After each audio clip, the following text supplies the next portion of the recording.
Noong Disyembre ngeng 1974 sa gitna ngeng malakas na ulan sa Vigan, Ilocos Sur, isang 11 taong gulang na batang babay na nangangalang Maria Clara Santos ang naglaho na parang bula. 3 linggo ang lumipas nang matakpuan ang bangkay nga, isang bata sa ilog. Sinabi na kanyang ina na si Elena Reyes ang isang bagay na ikinagulat ng lahat. Hindi ko anak ang batang iyan. Sa loop na 17 taon tinawag siyang baling, mga tao ngunit araw-araw siyang nakaupo sa labas ng kanilang bahay. Naghihintay sa pagbabalik nga, kanyang anak. Ngunit isang araw noong 1991, nakatanggap si Elena ngang isang liham. Nakasulat sa sobre para sa ina ni Maria Clara Santos at sa loop isang mensaheng isinulat sa kamay ng isang bata kapareho ng sulat kamay ni Clara. 17 taon na ang nakalipas. Inay, hindi po ako multo, hindi lang po ako makawi. Ngunit ang katotohanang isiniwalat na liham na ito ay isang teribleng sikreto na nagpahirap sa isang pamilya sa loob ng 17 taon. Buhay pa nga ba si Clara at kung gayon nasaan siya at ano ang nangyari sa loob ng 17 taon? Kung tama ang kutop ngang kanyang inaano ang nakapangingilabot na katotohanan iyon, ngayon masasaksihan ninyo ang isa sa pinaka-nakakagulat at nakaantik na totoong kwento sa modernong kasaysayan ng Pilipinas.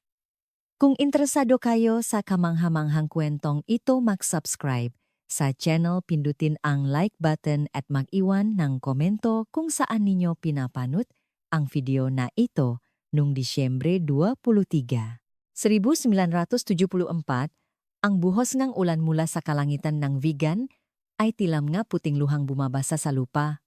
Sa araw na iyon, habang pawi ang 11 taong gulang na si Maria Clara Santos mula sa huling araw ng klase bago ang Pasko, isang bagay na hindi inaasahan ng sinuman ang nangyari.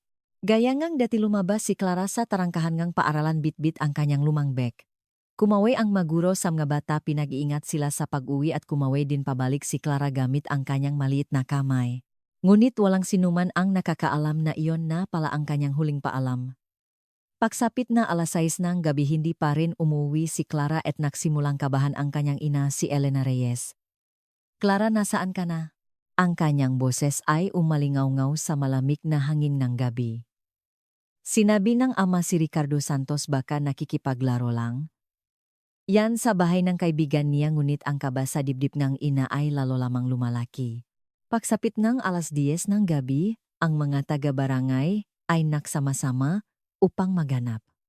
Ang mga ilaw ng flashlight ay tumagos sa kadiliman, sinisipat ang paligid ng Ilog Abra. At pagsapit ngang 2:00 ang madaling araw, may sumigaw.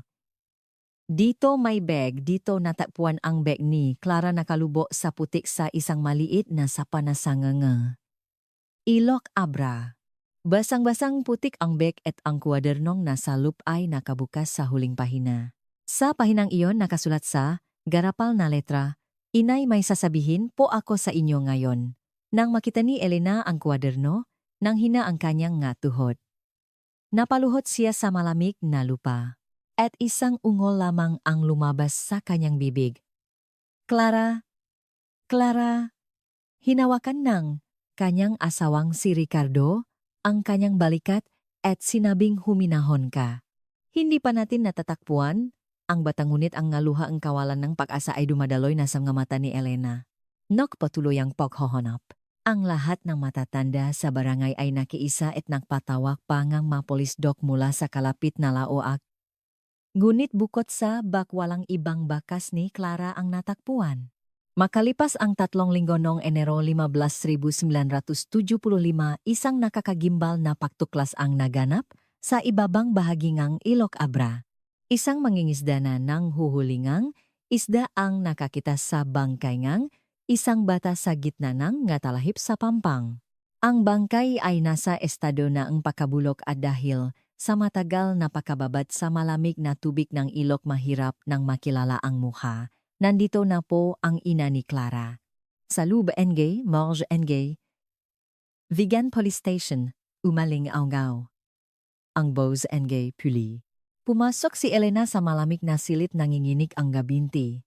Tumigil siya sa harap ngang isang maliit na katawan na natatakpan ng puting kumot. Tingnan po ninyo. Maingat na inangat ng pulis ang kumot. Sa sandaling iyon muntik nang matumba si Elena. Agad siyang sinalo ng kanyang asawa. Ngunit isang nakakagulat na bagay ang nangyari. Tumingin si Elena sa bangkay at nagsimulang umiling. Hindi ito si Clara ko. Ang kanyang boses ay hindi inaasahang kalmado. Nagulat ang lahat ng tao. Sa paligid, sinigawan siya nga, asawang si Ricardo Elena Mactino kasi Clara, yan ngunit patuloy lang sa pag-iling si Elena. Ako ang nagsilang sa kanya, hindi ba't dapat alam ko hindi ito si Clara? May katiyakan sa boses ni Elena.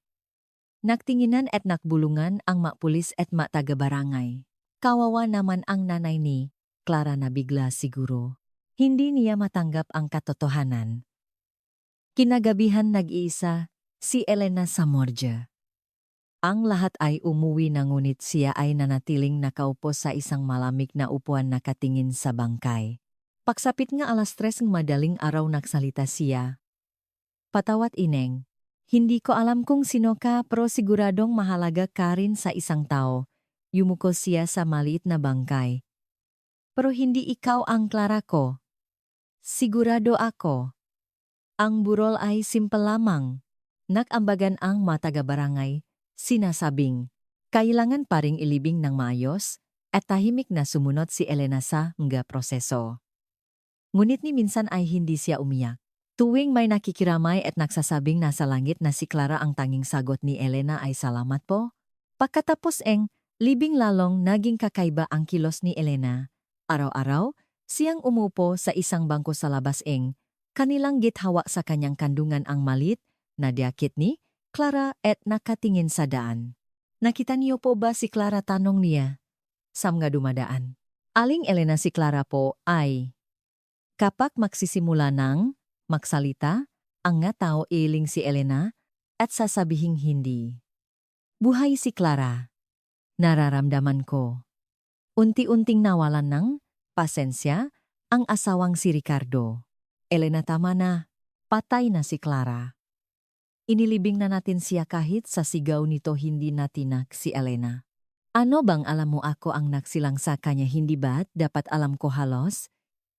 Isang buwan na, nagpatuloy ang ganitong sitwasyon hanggang sa gumawa ng isang malaking desisyon si Ricardo pagkatapos kumonsulta. Sa kanyang mabayaw na pagpasyahan niyang ipasok si Elena sa isang mental facility sa Baguio. Sa kalagayan niya ngayon hindi na siya makakapamuhay ng normal, kailangan niya ng gamutan. Noong Pebrero 20, 1975 umulan. Habang nag-impake si Elena, isinilit niya sa kanyang dibdib ang isang litrato ni Clara. Sa likod ng litratong iyon nakasulat ang sulat kamay ni Clara, hindi ko pa po nasasabi pero alam ko kung sino ang nasa labas kagabi. Clara, alis lang saglit si inay. Maghintay ka, sabi ni Elena sa loob ngang bahay na walang tao. At pagkatapos, hinila siyang kanyang asawa palabas ngang bahay. Hindi siya lumingon, ngunit sa kanyang puso, may isang katiyakang nag-aalap. Buhay si Clara. Babalik siya balang araw. Patuloy ang buhos ng ulan at ang ngabakas ng paa ni Elena ay binura ng tubig ulan. Ngunit ang maliit na litratong yakap niya sa kanyang dibdib at ang misteryosong mensahe sa likod nito ang magiging susi sa paglutas lahat katotohanan pakalipas 17 taon. Abril 1991 sa isang maliit na baryo sa labas ng lungsod ng Dagupan. Lumipas na ang 17 taon ngunit para kay Elena Reyes tila kahapon lang ang lahat. Ang luma niyang bahay na gawa sa kahoy ay nasa dulong baryo at sa harap nito ay isang makitit na daan ng lupa. Kapag umihip ang hangin ng taksibol, nalalaglag ang magabulaklak ng akasya sa daan, ngunit ang puso ni Elena ay nananatiling taglamig. Lola, masakit na naman po ba ang tuhod ninyo? Malumanay na sabi ni Elena habang nilalagyan ng mainit na tuwalya ang tuhod ng isang 70 anyos na matanda. Kilala siya nga taga-baryo bilang ang Hilot. Isang biyuda na nabubuhay sa pamamagitan ng tradisyonal na panggagamot at masahe. Ngunit may isang bagay silang hindi alam. Gabi-gabi sumusulat si Elena ng liham para sa kanyang anak. Clara, 18 mo ng kaarawan ngayon.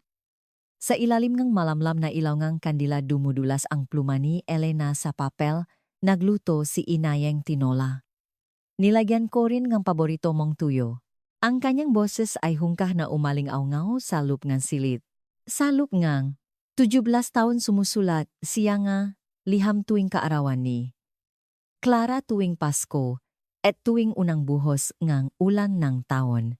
May kabuwang 238 na liham ang maayos na nakasalansan sa isang kahon. Isang malit na silit sa bahay ay nakalaan lamang para kay Clara.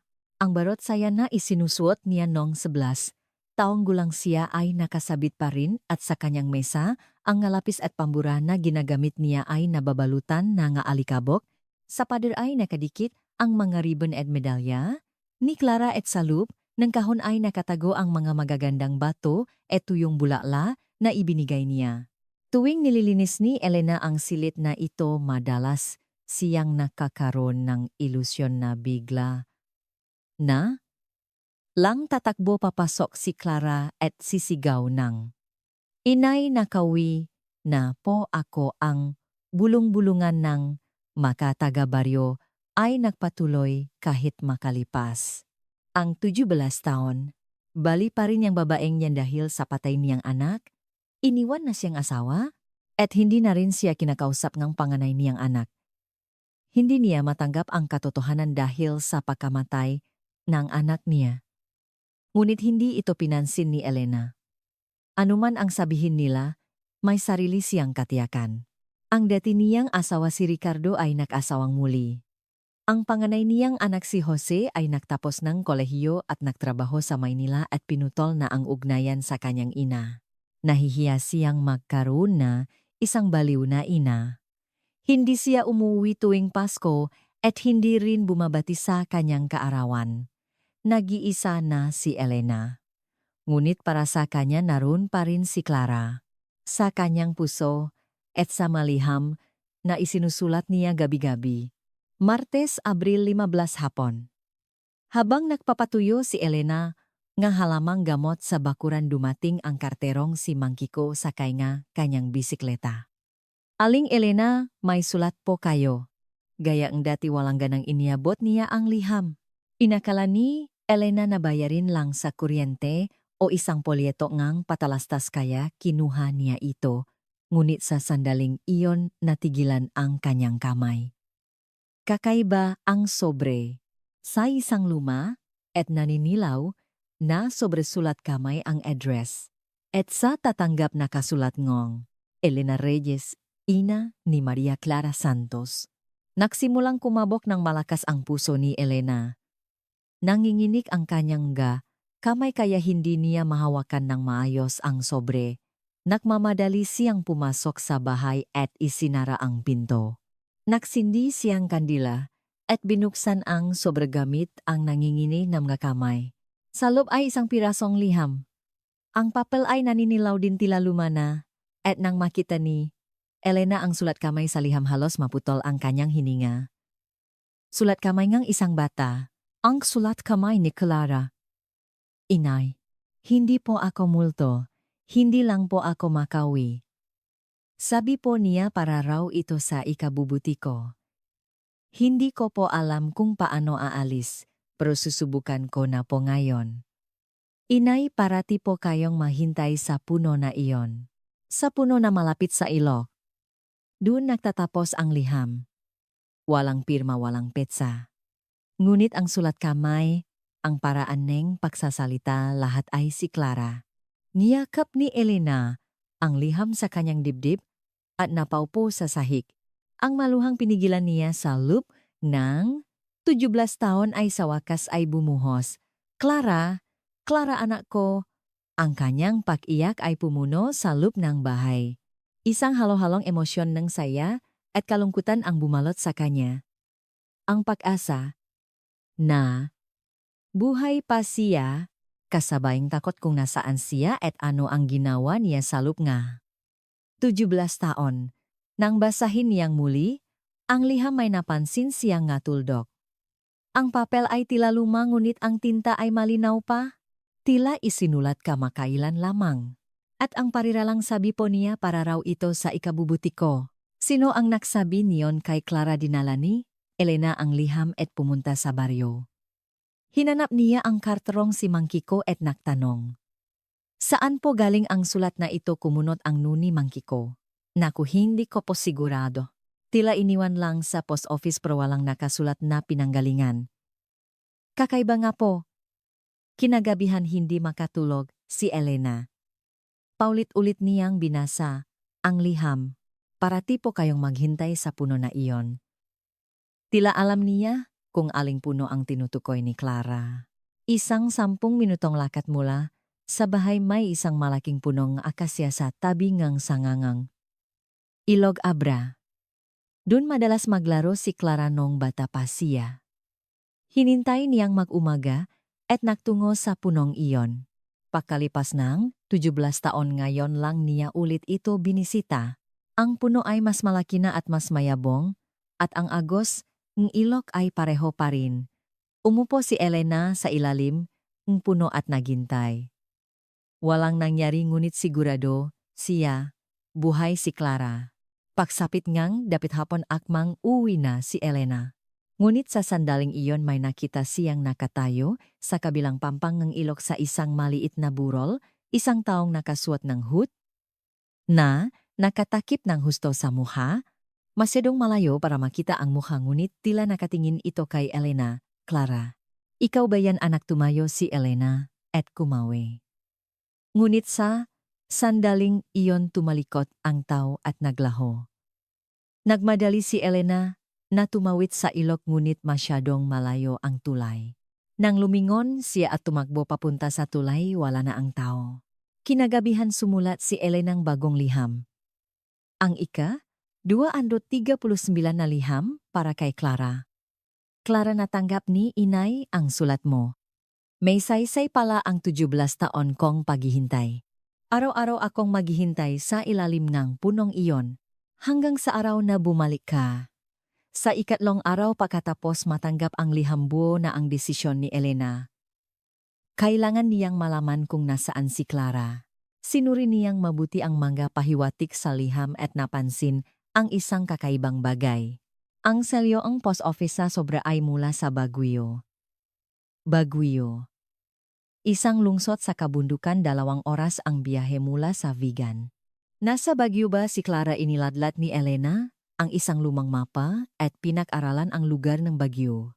Ito ay isang lugar na may malalalim na bundok at maraming simbahan.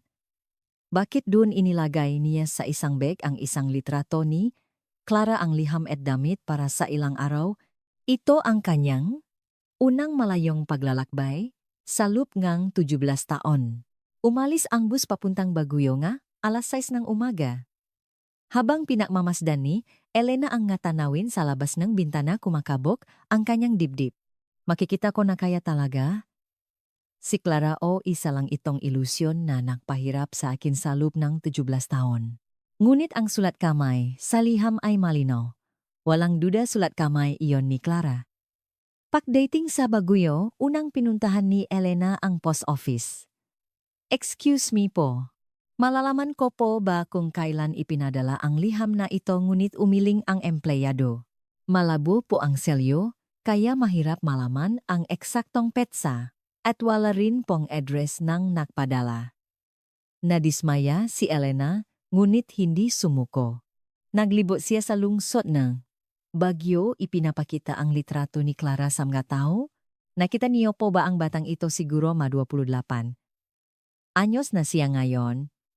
Ngunit karamihan sa mataw ay umiling o walang pakialam na naglakad palayo. Pagsapit ng gabi nakpasya si Elena na manatili sa isang maliit na pension house. Mabait ang matandang may-ari. Mukhang malayo pa po ang pinanggalingan ninyo. Ano po ang sadya ninyo? Ipinakita ni Elena ang litrato ni Clara at ipinaliwanag ang sitwasyon. Tinitigan ng matanda ang litrato at umiling. Hindi ko pa nakikita ang batang ito. Pero napuntahan niyo na ba ang abandonadong kapilya? Abandonadong kapilya. Kung aayatin ninyo ang bundok na iyan ng isang oras may isang lumang kapilya doon. Naging abandonado na ito ngayon pero dati ay may maliit na kumbento roon. Narinig ko na minsan ay may mga kakaibang taong tumitira doon. Nagsimulang kumabog ang puso ni Elena.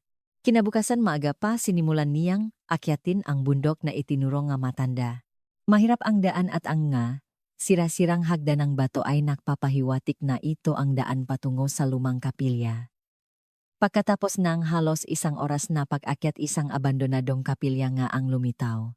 Ang mga pundasyon, na lamang ang altar mga nasunong na haligi at isang kalahating gumuho, na gusali ang nakatayo na may nakakatakot na anyo.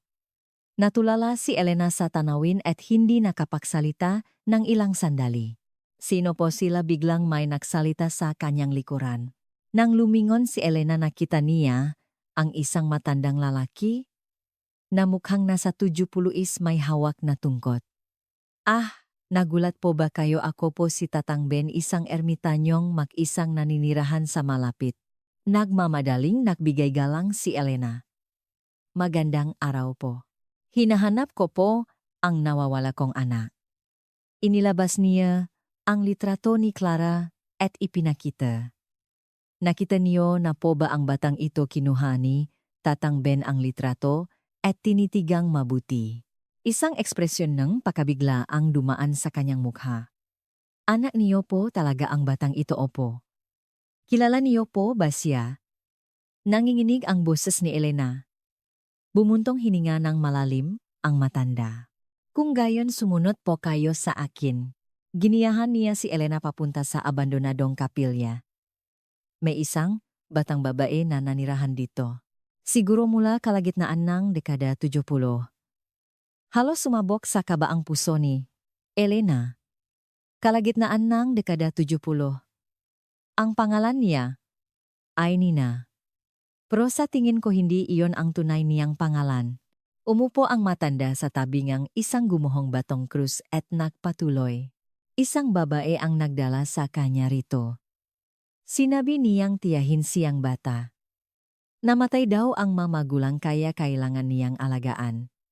Anong klaseng tao po ang babaeng iyon, Luz Cruz?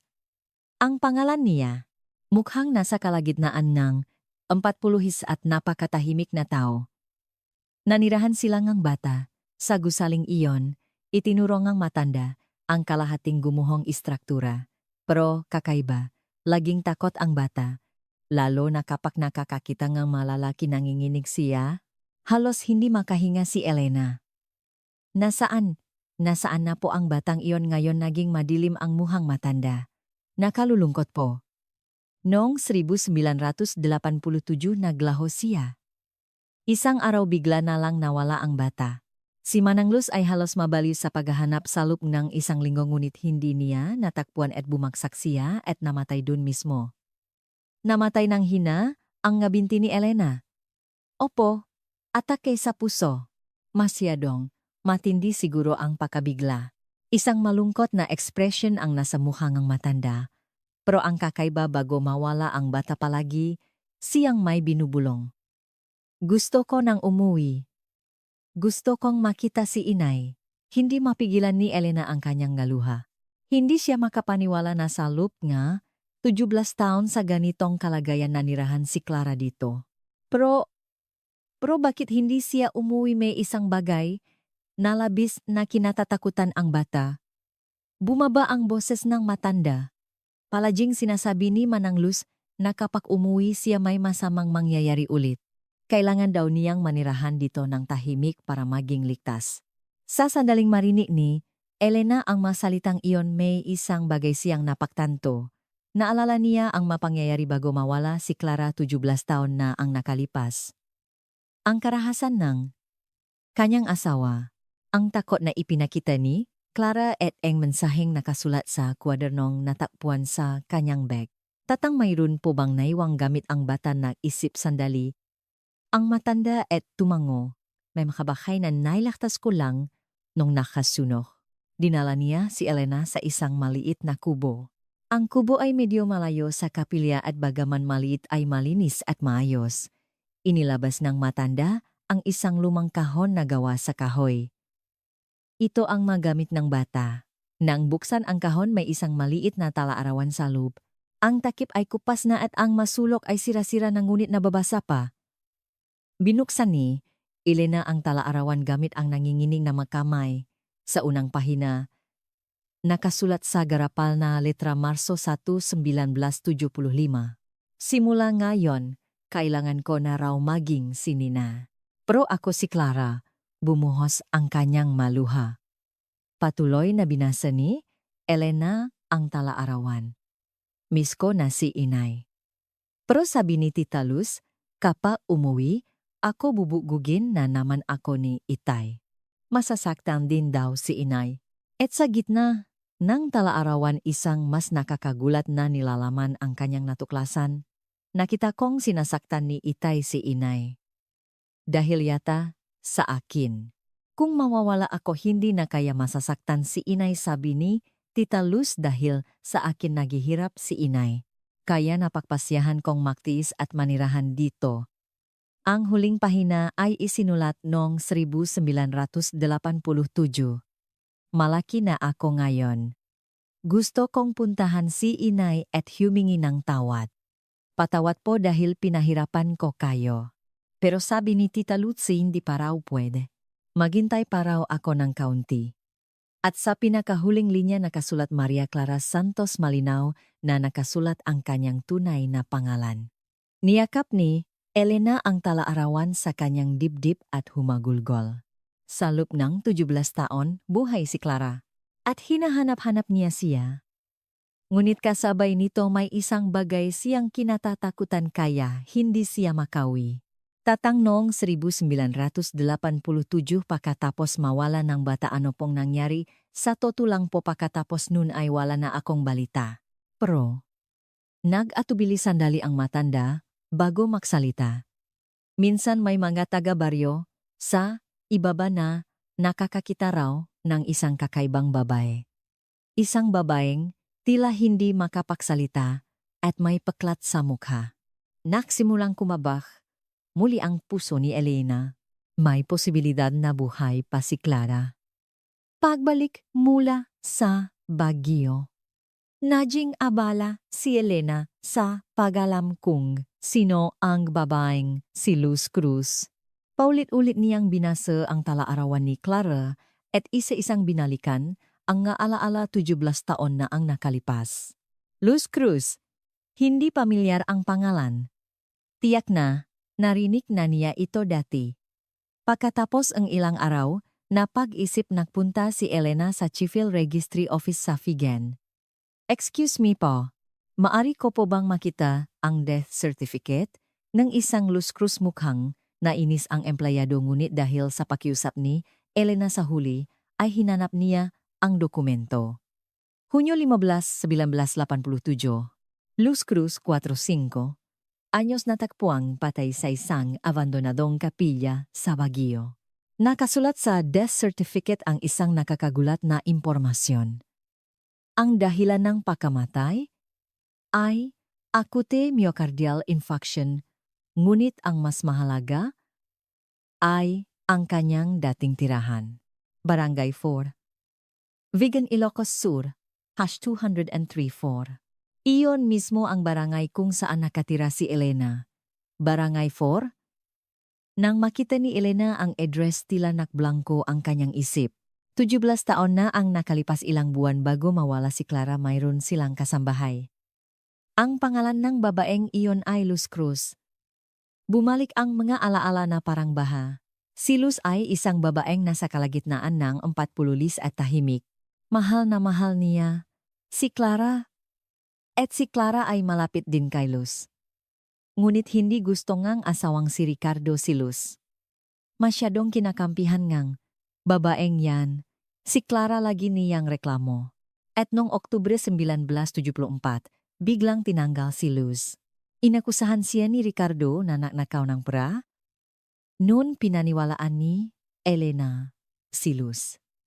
Alam niyang hindi ganoong tao si Luz. Ngunit pagkatapos ng malaking pek-away nila ng asawa sa huli ay kinailangan niyang paalisin si Luz. Naalala niya ang maluhang dumaloy sa mata ni Luz at ang pag-iya ni Clara na nagsasabing Manang Luz, saan po kayo pupunta? Nakmamadaling bumalik si Elena sa dati nilang barangay.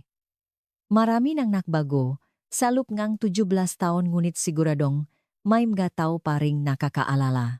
Hinanap niya si Aling Pesing ang may-ari ng isang sari-sari store. Aba Elena, ikaw ba yan ang tagal na nating hindi nakita natuwa si Aling Paching ngunit agad ding naging malungkot ang kanyang ekspresyon. Grabe ang pinagdaanan mo dahil kay Clara. Aling Pasing, naalala niyo po ba si Luz Cruz, yung kasambahay namin dati o? Yung tahimik na babae. Naalala ko. Mabait na tao yun pero bigla na lang nawala. Kumabog ang dibdib ni Elena. Alam niyo po ba kung bakit siya umalis sa amin? Lumingalinga si Aling Pasing at hininaan ang kanyang boses. Ang totoo may kakaibang nangyari. Ilang araw bago umalis si Luz galing siya sa istasyon ng pulis. Tinanong ko kung anong nangyari, sabi niya may ire-report lang daw siya. Ire-report? Oh. Pero ilang araw lang pinalayas na siya nga. Asawa mo inakusahan pang magnanakaw.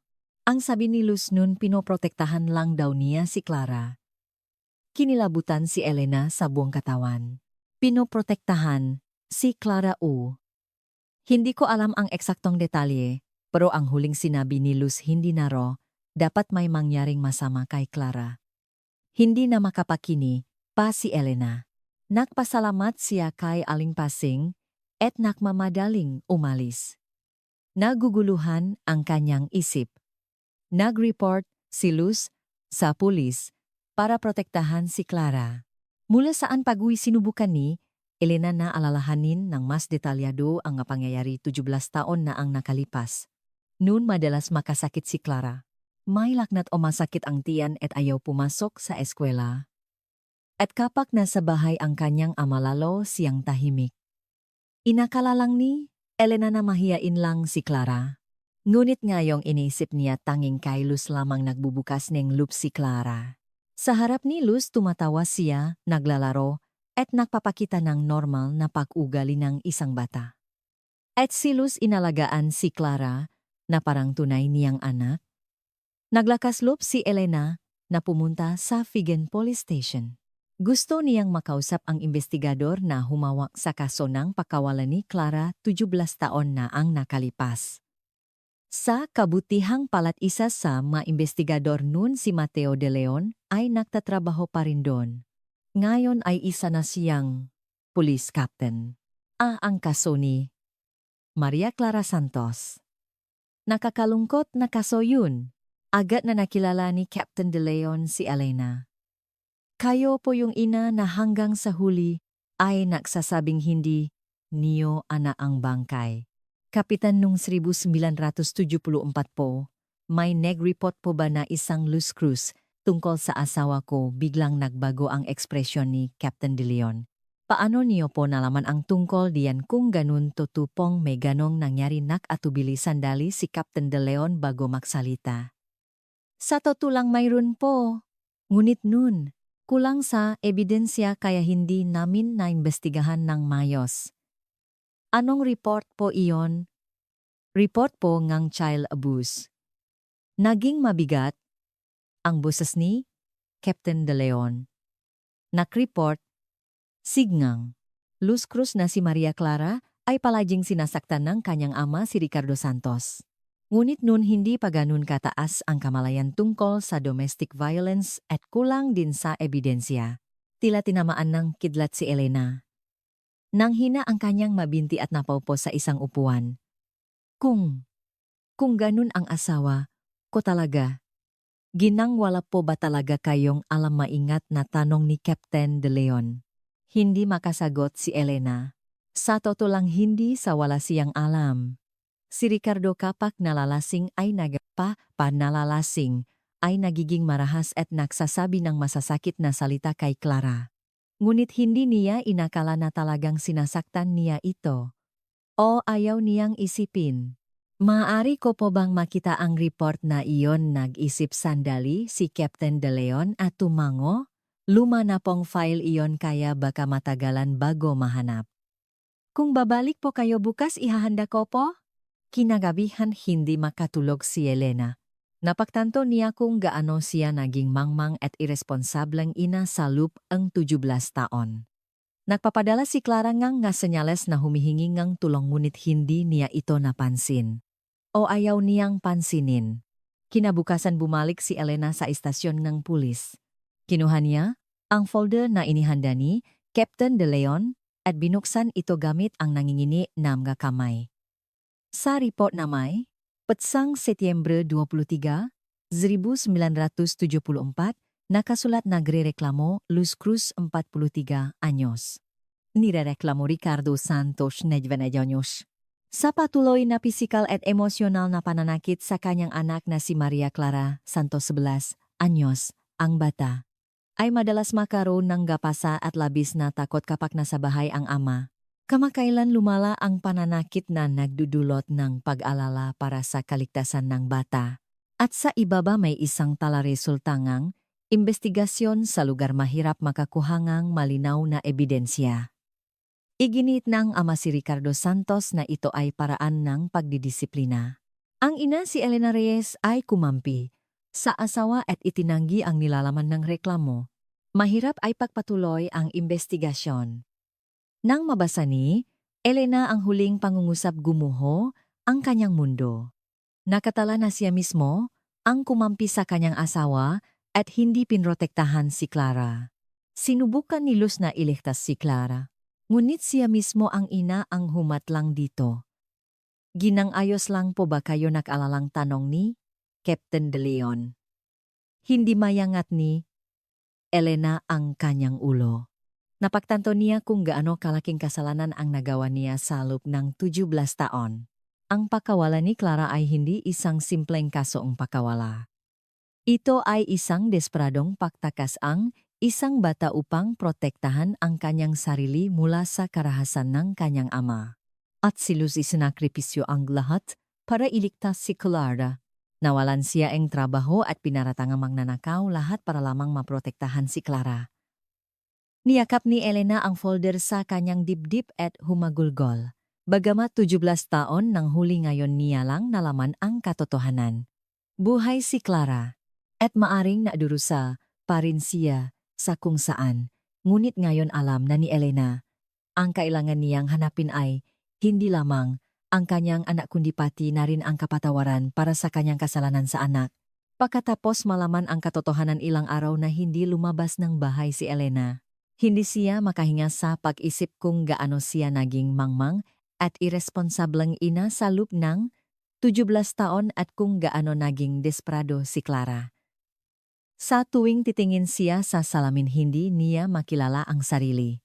Karapat-dapat ba akong tawaging ina ngunit hindi siya maaring manatili lang sa pagsisisi. Kailangan niyang malaman ang tungkol kay Ricardo. Anong klaseng buhay ang kanyang ipinamuhay pagkatapos nilang mahiwalay 17 taon na ang nakalipas at ano ang alam niya tungkol kay Clara. Sa wakas buo na ang desisyon ni Elena at sinimulan niyang alamin ang balita tungkol kay Ricardo. Ayon sa mga dati nilang kapitbahay, lumipat si Ricardo sa Dagupan pagkatapos ng kanilang diborsyo. Nag-asawang muli raw ito at nagpatakbo ng isang maliit na karinderya. Hinanap ni Elena sa direktoryo ng telepono ng Dagupan ang pangalang Ricardo Santos. Tumawag siya sa ilang numero, ngunit lahat ay ibang tao. Nang malapit na siyang sumuko isang kapitbahay na nakita niya sa dati nilang lugar ang nagbigay ng isang nakakagulat na balita. Elena, alam mo bang patay na si Ricardo nang marinig ni Elena ang nasalitang iyon tila na blanko ang kanyang isip. Ano po kailan 2 taon na raw siyang patay, kanser daw sa atay. Nandun si Jose sa libing. Jose, ang panganay na anak ni Elena. Ang anak na hindi nakipaugnayan sa kanya sa loob ng 17 taon. Pumunta siya sa libing ng kanyang ama, ngunit ni hindi man lang nabalita sa kanyang ina. Kinagabihan tinawagan ni Elena si Jose. Inabot ng ilang araw bago niya, nalaman ang numero ng opisina ni Jose sa Maynila. Hello! Ito ang unang beses na narinig niya ang boses ng kanyang anak sa loob ng 17 taon. Ang boses ay mas malalim na ngunit pamilyar pa rin kay Elena. Jose anak, si inay ito. Isang mahabang katahimikan ang sumunod sa kabilang linya. At pagkatapos narinig niya ang malamig na boses ni Jose, bakit po kayo tumawa, patay na raw ang itay mo, 2 taon na po siyang pumanaw. Bakit ngayon niyo lang po tinatanong, nasaktan si Elena? Ang boses ng kanyang anak ay puno nga hinanakit na. Naipon sa loob ngang 17 taon. Jose anak, makita tayo. May sasabihin ako. Ano pa pong sasabihin ninyo na 17 taon nang patay si Clara, pero iginigiit niyo paring buhay siya, Jose, pakiusap. Nanginginig ang boses ni Elena. Nag-atubili sandali si Jose bago nagsalita. Pupunta po ako sa punto ni itay ngayong weekend. Kung may sasabihin po talaga kayo, pumunta kayo doon. Naputol ang tawag. Nanatiling nakatayo si Elena, hawa ang telepono. Nahahalo ang pananabik at takot na makita ang kanyang anak pagkatapos ang 17 taon. Pagsapit ng weekend, nagpunta si Elena sa isang pampublikong sementeryo sa labas ng Dagupan.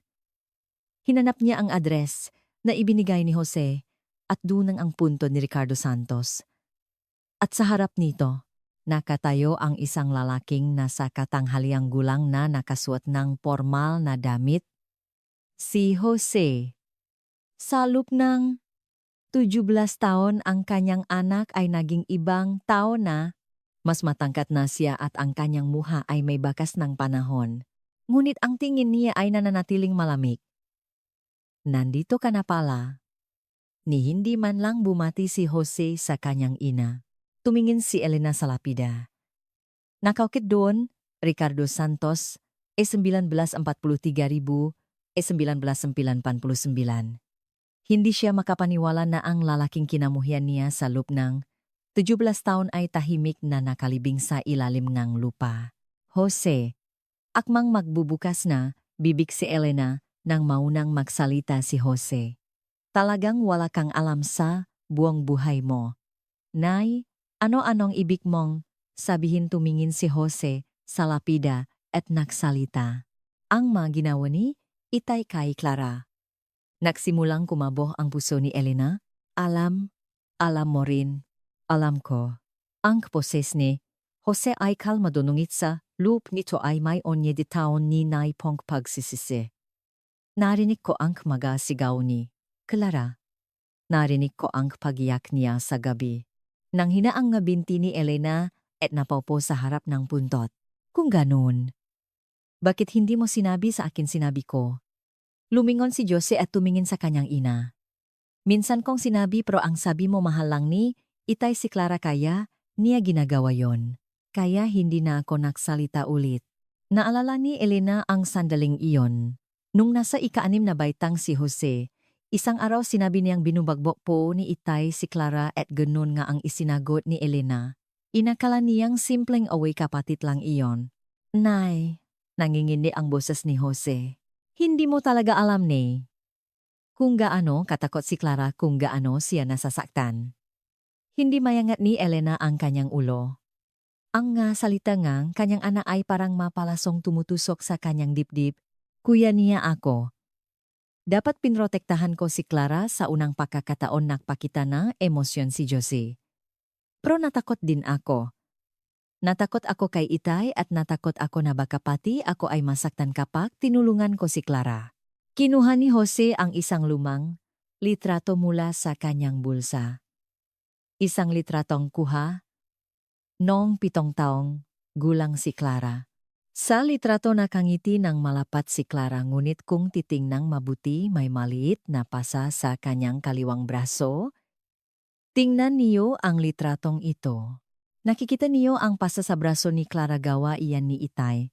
Nangingini ang kamay ni Josie. Sa loob ng 17 taon tinitingnan ko ang litratong ito at nagsisisi.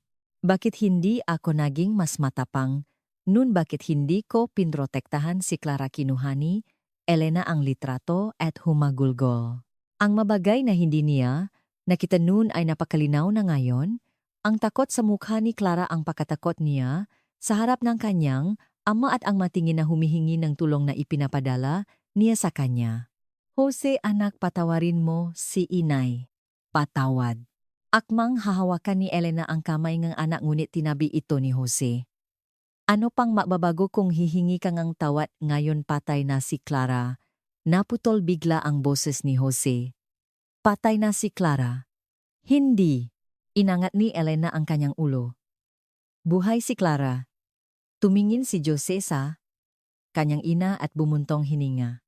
Nay, yan na naman po tayo. 17 taon na ang lumipas.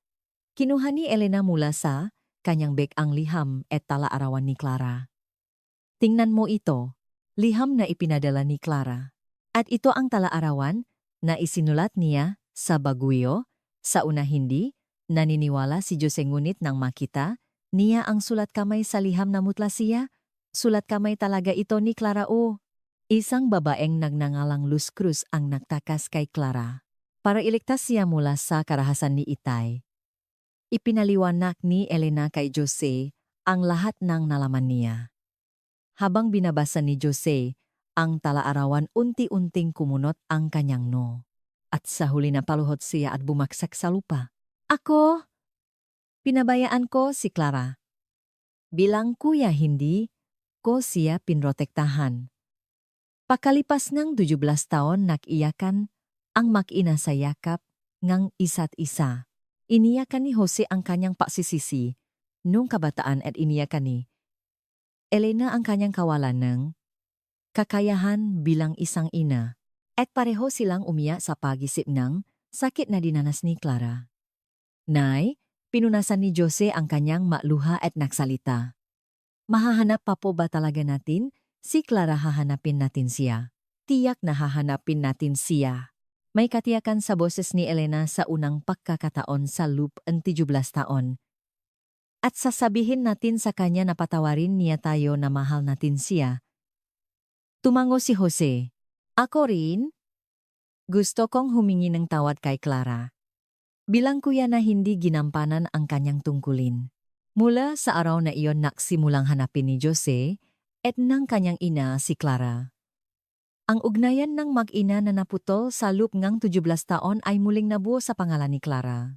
At sa harap niyang puntot ni Ricardo Santos nanumpas silang dalawa. Hahanapin nila si Clara at hihingin ang kapatawaran para sa kanilang mga kasalanan. At sa pagkakataong ito magiging isang tunay na pamilya sila. Nagpasya si Jose at Elena na imbestigahan ng mas detalyado ang nakaraan ni Luz Cruz. Ang susi ay alamin kung saan nagpunta si Clara pagkatapos niyang mawala sa abandonadong kapilya sa Baguio noong 1987.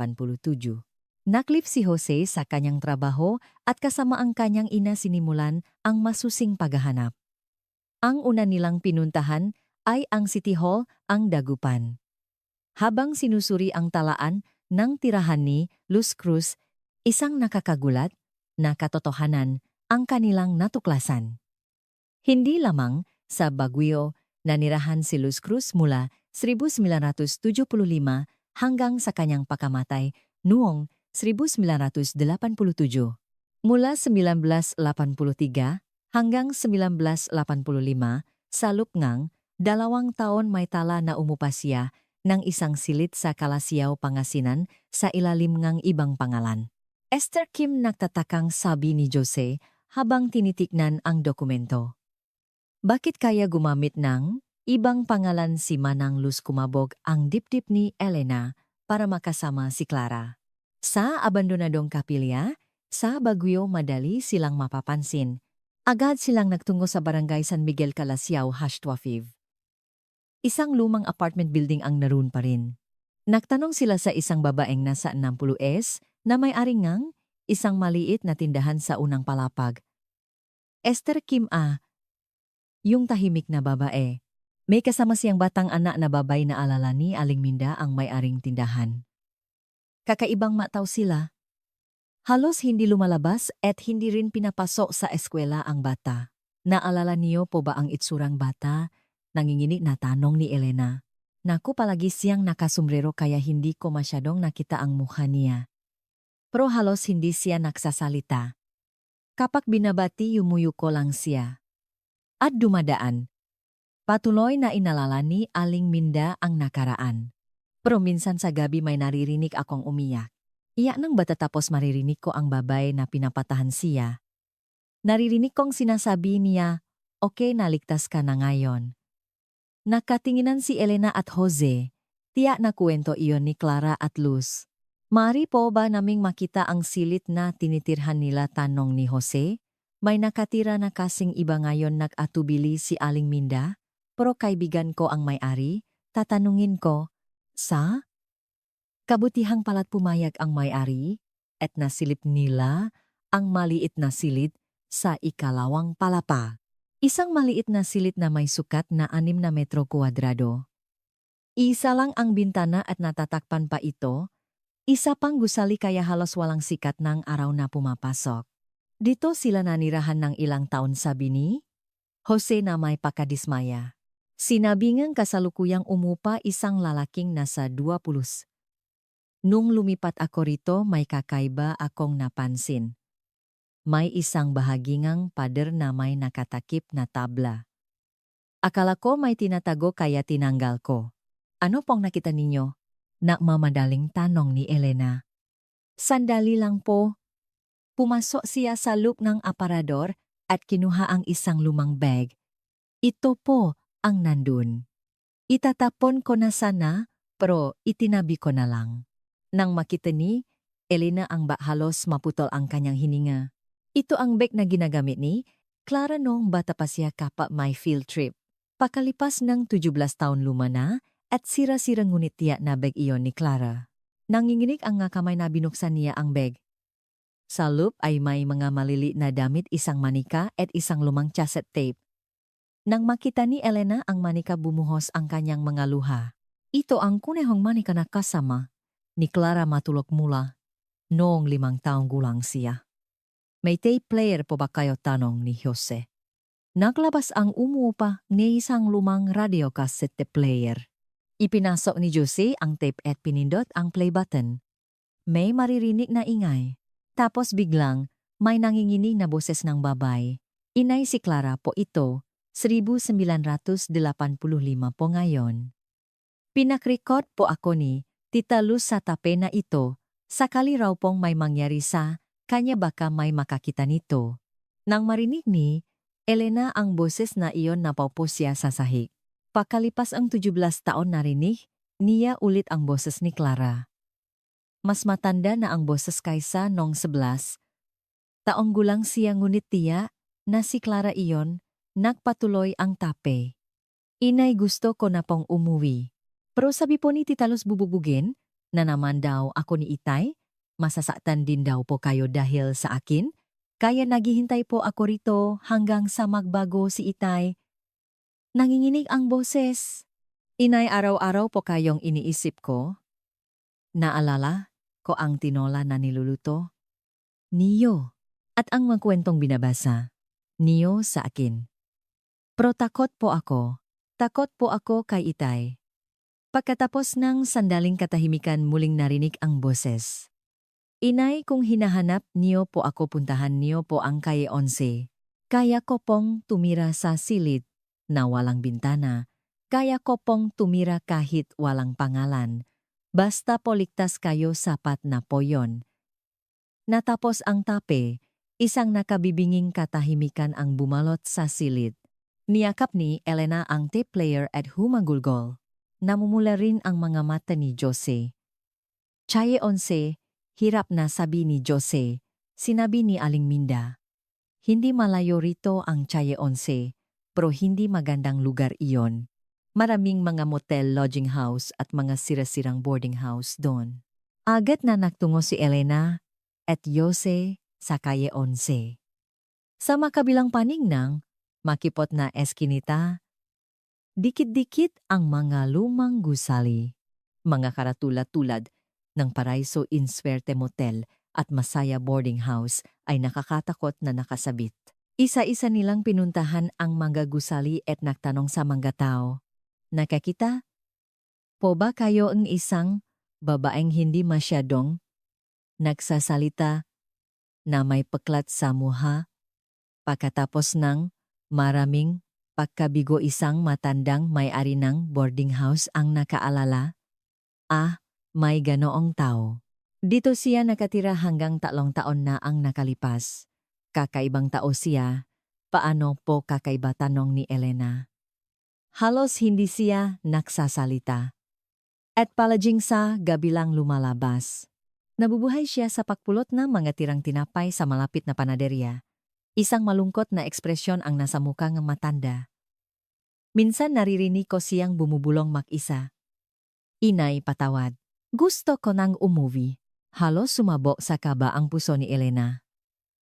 Alam niyo po ba kung saan siya nagpunta? 3 taon na ang nakalipas, isang araw bigla na lang siyang nawala. Hindi pa nga bayad sa upa. Pero palagi niyang sinasabi na kailangan niyang pumunta sa ospital. Masakit daw ang ulo niya. Ospital o mental hospital. Minsan kasi naririnig ko siyang bumubulong na nababaliw na raw siya. Malamang naipasok siya sa isang mental hospital. Nakatinginan si Elena at Jose. Malaki ang posibilidad na nasa isang mental hospital si Clara. Ang gunit gaano karaming mental hospital sa buong Pilipinas. Narinig ko na may malaking mental hospital sa may bandang norte. Dagdag ng matanda. Minsan niyang nabanggit ang ospital sa bundok. Kinagabihan nagpalipas na gabi si Elena at Jose sa isang motel. At nakplano. Nagpasya silang isa-isang puntahan ang mga mental hospital sa Cordillera. Hindi sila susuko hanggang sa mahanap si Clara. Nay, mahahanap pa po ba talaga natin si Clara? Nag-aalalang tanong ni Jose. Hahanapin natin siya. Ang boses ni Elena ay punong katiyakan. Naghihintay si Clara sa atin. 17 taon siyang naghintay, hindi tayo maaring sumuko ngayon. Nagsimulang umulan sa labas. Tila alam din nangit ang kanilang taimtim na pagnanais. 2 araw na nahanap si Elena at Jose sa iba't ibang mental hospital sa Cordillera. La Trinidad, Bontoc, Banao.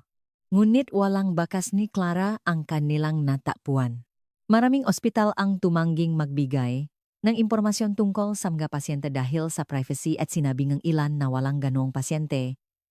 Sa 2 araw hapon halos sumuko na sila nang puntahan nila ang huling ospital. Ang Pusong Luntian Mental Ward na matatagpuan sa isang liblib na bundok sa Mountain Province. Ang lumang gusali at ngarehas na bakal ay nagbibigay nakakatakot na pakiramdam. Excuse me po, maari ko po bang malaman kung may pasyente kayong ganito? Ipinakita ni Elena ang litrato ni Clara sa isang nurse sa reception. Tinitigan ng nurse ang litrato at kumunot ang no. Parang nakita ko na po siya. Sandali lang po. Pumasok siya sa loop para kausapin ang direktor. Pagkalipas ang 10 minuto, isang babaeng doktor na nasa 50s ang lumabas. Magandang hapon po. Ako po si Dr. Karen Solis, ang direktor dito. Ano po ang kaugnayan ninyo sa kanya? Ako po ang inangang batang ito. Nanginginig ang boses ni Elena. Naging komplikado ang ekspresyon ni Dr. Solis. Kung ganon, sumunod po kayo sa akin. Pero may sasabihin po muna ako. Kung jingdingda, yan direktor. Kumuha si Dr. Solis ang isang file at nagsalita. 3 taon na po ang nakalipas, may isang pasyente kaming na-admit dito. Dumating siya na walang pangalan o eksaktong edad. Natakpan siya nga mapulis bilang isang palaboy at dinala rito. Nandito pa po ba siya ngayon? Nagmamadaling tanong ni Jose. Opo. Pero nag-atubili si Dr. Solis. Hindi po maganda ang kanyang kalagayan. Mayroon po siyang malubhang post-traumatic stress disorder at dissociative identity disorder. Minsan inisip niyang 11 taong. Kulang pa lang siya at kung minsan naman nagiging ibang tao siya. Tila pinipigang puso ni Elena na ganun ang naging kalagayan ni Clara. At mas naging mahirap ang ekspresyon ni Dr. Solis. May malubha po siyang paso sa mukha. Hindi po namin alam kung kailan o paano niya nakuha pero mukhang matagal na po. Maari po ba namin siyang makitapakiusap ni Elena? Nag-isip sandali si Dr. Solis at tumango. Pero baka po mabigla kayo at maaring biglang magwala ang pasyente, kaya mag-ingat po kayo. Nagtungo sila sa loob ng ward ng ospital. Pagkatapos ang isang mahabang pasilyo, narating nila ang huling silid. Nang buksan ni Dr. Solis ang pinto, nakita nila ang isang babaeng nakaupo sa isang maliit na kama nakatingin sa labas ng bintana. Sa sandaling iyon halos maputol ang hininga ni Elena. Maikling buhok payat na mukha at isang paso mula sa kaliwang pisngi hanggang salig. Ngunit ang mga mata tiyak na si Clara iyon. Clara. Nanginginig na tawa ni Elena. Dahan-dahang lumingon ang babay. At nang makita niya si Elena, isang ekspresyon ng pakabigla ang dumaan sa kanyang mamata. Inay, isang maliit na boses ang lumabas sa kanyang bibig. Hindi na napigilan ni Elena. Tumakbo siya kay Clara at niyakap ito. Clara anak ko. Si inay ito. Nahanap ka na ni inay. Ngunit nanigas ang katawan ni Clara sa yakap ng kanyang ina. Inay, panaginip na naman po ba ito? Hindi anak. Hindi ito panaginip. Totoong nandito na si inay. Hinaplos ni Elena ang buhok ni Clara habang umiyak. Maingat na? Hinawakan ni Clara ang mukha ni Elena. Talaga? Talaga pong kayo? Si inay, 17 taon ko po kayong nakikita sa panaginip gabi-gabi. O anak, totoong ako ito. Hinawakan din ni Elena ang kamay ni Clara. Ang kamay na iyon ay napakapayat at puno ng sugat. Lumapit din si Jose. Clara, si kuya ito. Tumingin si Clara kay Jose at nanlaki ang mata. Kuya, nandito rin po kayo, patawad Clara. Patawarin mo si kuya dahil hindi kita naprotektahan. Patawad. Nanginginig din ang boses ni Jose. Biglang umiyak si Clara na parang bata. Natakot po ako. Sobrang takot po. Baka saktan na naman ako ni Itay? Baka may mangyaring masama rin kay inay? Okay na ana. Wala na si Itay. Wala na siya. Pinatahan ni Elena si Clara. Talaga po isang sinanang pag-asa ang lumitaw sa mamata ni Clara. Talaga. Wala nang mananakit sa'yo. Maingat na nagsalita si Dr. Solis. Pakiusap po, huwag nating masyadong biglain ang pasyente. Sensitibo po siya sa biglang pakbabaho. Ngunit tila unti-unti nang kumakalma si Clara. Sa yakap ng kanyang ina sa unang pagkakataon sa loob ng 17 taon nakaramdam siya ng kaligtasan. Inay, sobrang sakit po ang pinagdaanan ko, maliit na sabi ni Clara. Alam ko, anak, alam ko. Kasalanan ko ang lahat. Hindi kita naprotektahan. Hindi po? Umiling si Clara. Hindi po kasalanan ni inay. Ako? Gusto ko lang pong maging ligtas kayo. Lalo pang umiyak si Elena nang marinig iyon. Isang 11 taong gulang na bata ang nagsakripisyo para protektahan ang kanyang ina. Clara, si Manang Luz. Naging madilim ang ekspresyon ni Clara. Pumanaw na po siya dahil po sa akin. Sobrang pag-alala po sa akin. Hindi mo kasalanan, sabi ni Jose. Mahal ka ni Manang Luz, kaya niya ginawa yon. Natahimik sandali si Clara at nagsalita. Ang huling sinabi po niya, balang araw daw po ay makikita kami ni inay. Hanggang sa araw na iyon, mabuhay raw po ako. Mula sa araw na iyon, araw-araw na binisita ni Elena at Jose ang ospital. Unti-anting bumubuti ang kalagayan ni Clara. Ang pakiramdam ng kaligtasan dahil kasama ang pamilya ay napapagaling sa kanyang puso. Sinabi ni Dr. Solis, Isang kamanghamanghang pagaling. Ngayon ko lang ulit naramdaman kung gaano kalaki ang kapangyarihan ng pagmamahal ng pamilya. Isang linggo ang lumipas at unti-unting bumabalik ang mga alaala ni Clara. At isang araw sinabi niya kay Elena, "Inay, may sasabihin po ako." "Sabihin mo lahat, anak." May sulat po akong ginawa noong una akong nawala. Pero hindi ko po naipadala." Kinuha ni Clara mula sa drawer sa tabingang kama ang isang lumang papel. Ang liham na isinulat ng 11 taong gulang na si Clara, 17 taon na ang nakalipas. Nang basahin ito ni Elena, hindi niya mapigilan ang kanyang maluha. "Inay, nakita ko na namang sinasaktan ni Itay si inay. Dahil yata sa akin. Kung mawawala po ako magiging okay na po kaya ang lahat, inay, patawad po. Mahina po ako. Hindi po ako babalik hanggang sa maging malakas ako. Pangako po."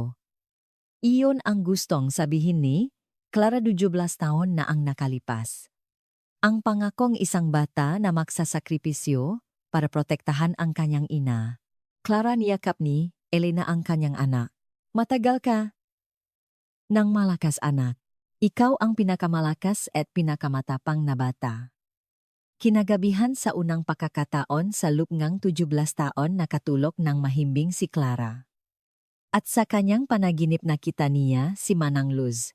Nakangiti si Luz at sinabing, "Sapat na, Clara. Pwede ka nang umuwi." Tila isang himala para kay Elena at Jose ang 2 linggong kasama si Clara. Tuwing umaga pagdating nila sa ospital, naghihintay si Clara sa bintana. Ang sandaling muling nabuo bilang isang pamilya pagkatapos ng 17 taon ay hindi matutumbasan ng anuman. Unti-unti ring bumabalik ang sigla sa mukha ni Clara at kung minsan ay napapakita siyang kanyang inosenteng ngiti nung bata pa siya. "Inay, ano pong dala ninyo ngayon?" masayang tanong ni Clara habang tinitignan ang baunan na dala ni Elena. "Ang paborito mong tinola." "Naalala mo pa ba?" ngumiti si Elena habang hinahaplos ang buhok nga anak. "Opo, naalala ko. Lagi niyo po yan niluluto kapag may sakit ako." Namuo ang luha sa mamata ni Clara. 17 taon ko pong hinanap-hanap ang lasa na ito.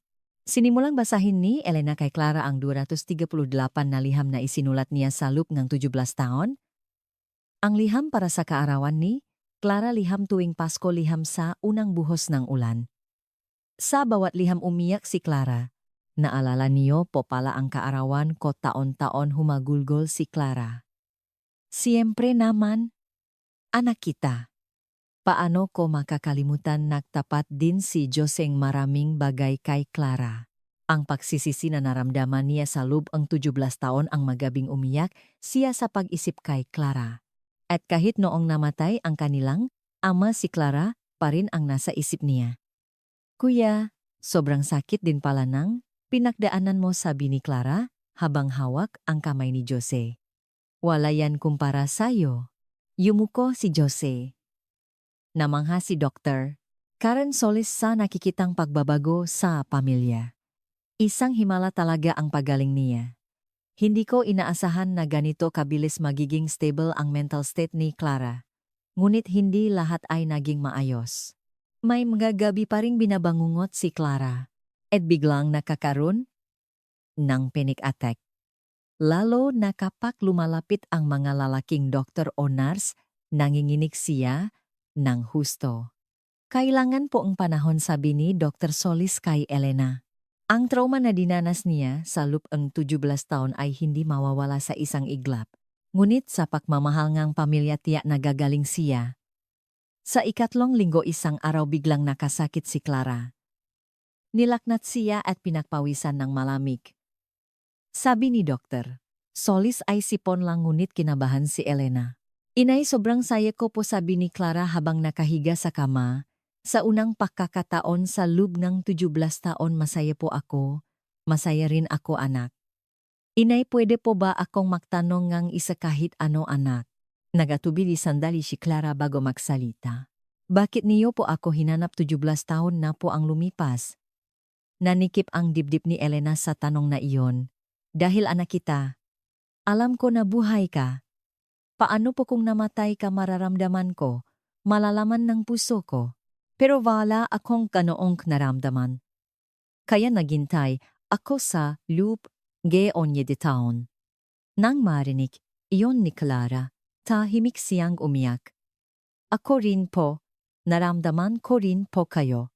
Kahit malayo ako, alam kong iniisip niyo ako. Kinagabihan biglang lumala ang kalagayan ni Clara. Nilakna siya ng mataas at nasimulang madeliryo. Agad na sinabi ni Dr. Solis na ilipat siya sa isang malaking ospital, ngunit tumanggi si Clara. Dito ko po gustong makasama si inay, hirap na sabi ni Clara. Magdamit na binantayan ni Elena at Jose si Clara. Bandang 3:00 ng madaling araw biglang nakamalay si Clara at nasalita. Inay, kailangan ko na pong umalis. Saan ka pupunta? Tinatawa na po ako ni Manang Luz. Sabi niya, sapat na raw po ang kaligayahan ko. Pwede na raw po akong pumunta.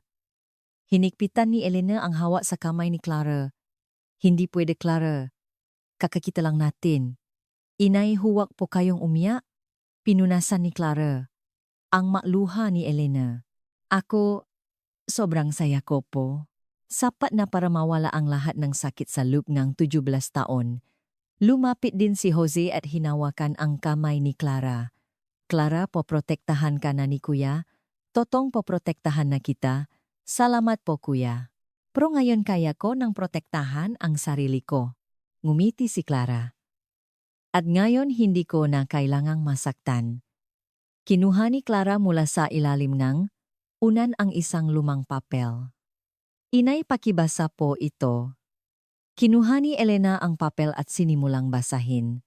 Ito ang liham na isinulat ng 11 taong gulang na si Clara, isang gabi bago siya nawala noong 1974. Para kay inay na kita, ko na namang sinasaktan ni Itay si inay. Dahil yata sa akin.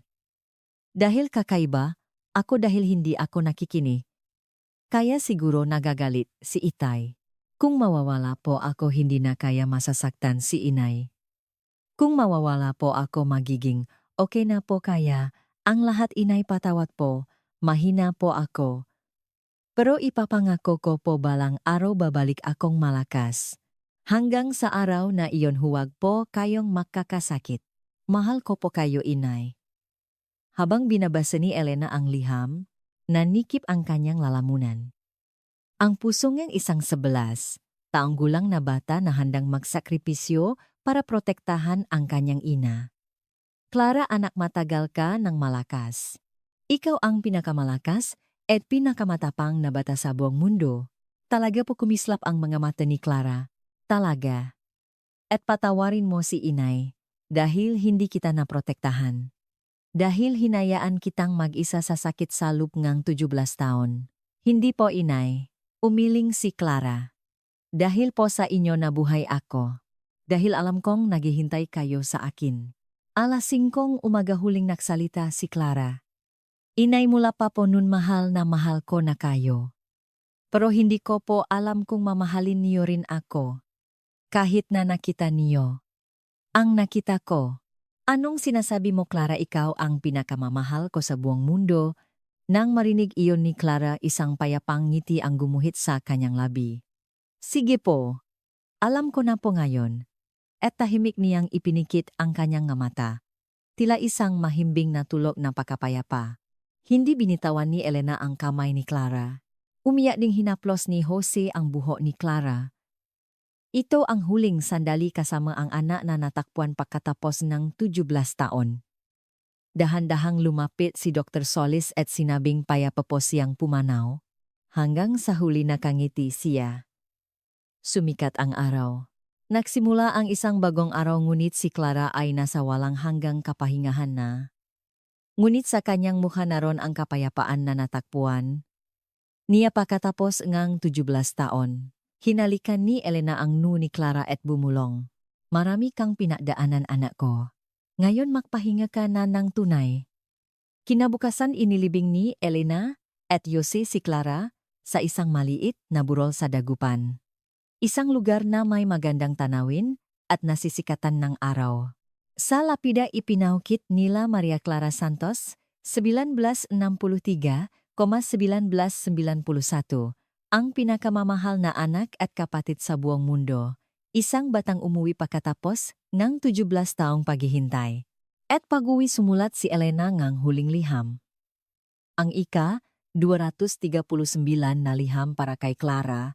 Clara, anak, ngayon ko na naintindihan. Minsan kailangang maligaong landas ang pag-ibig para lalo itong lumalim. At minsan hindi, kailangan ng isang inangang patunay. Dahil alam lang natin, ang kwento ni Maria Clara Santos ay nakiwan sa atin ng isang pangunahing tanong. Kung ikaw ang nasa kalagayan ni Elena Reyes, ano ang gagawin mo sa loob ng 17 taon habang sinasabi ng lahat na baliw ka? Maniniwala ka pa rin ba sa iyong kutob bilang ina at maghihintay? At kung ikaw ang 11 taong gulang na si Clara, handa mo bang isakripisyo ang lahat para protektahan ang iyong mahal na ina? Ang kwentong ito ay nagpapakita na ang pag-ibig kung minsan ay umiiral sa pinakamalalim na paraan sa mga lugar na hindi nakikita sa mga parang hindi may pahayag ng salita. Minsan kailangang maliga ng landas ang pag-ibig para lalo itong lumakas. Ang 17 taon ni Clara at Elena ay hindi isang simpleng paghihiwalay, kundi ang kani-kanilang paraan upang protektahan ang isa't isa. Pinrotektahan ng ina ang kanyang anak sa pamamagitan ng pananampalataya at pinrotektahan ng anak ang kanyang ina sa pamamagitan ng sakripisyo. At nang sa wakas ay muli silang nakita ang pag-ibig na iyon ay lumampas sa oras at sakit upang maging kumpleto. Ang tunay na pag-ibig ay hindi nangangailangan ng patunay. Ito ay umiral lamang, naghihintay lamang at naniniwala lamang. Nakaranas na ba kayong ganitong walang kondisyong pagmamahal o nagbibigay? Ba kayong ganitong pagmamahal sa isang tao? Kung ang kwentong ito ay umantik sa inyong puso, mag-subscribe sa channel, pindutin ang like button at ibahagi ang gandong na ito sa inyong mamahal sa buhay. At sa mga komento, ibahagi ninyo ang inyong sariling kwento ng pag-ibig.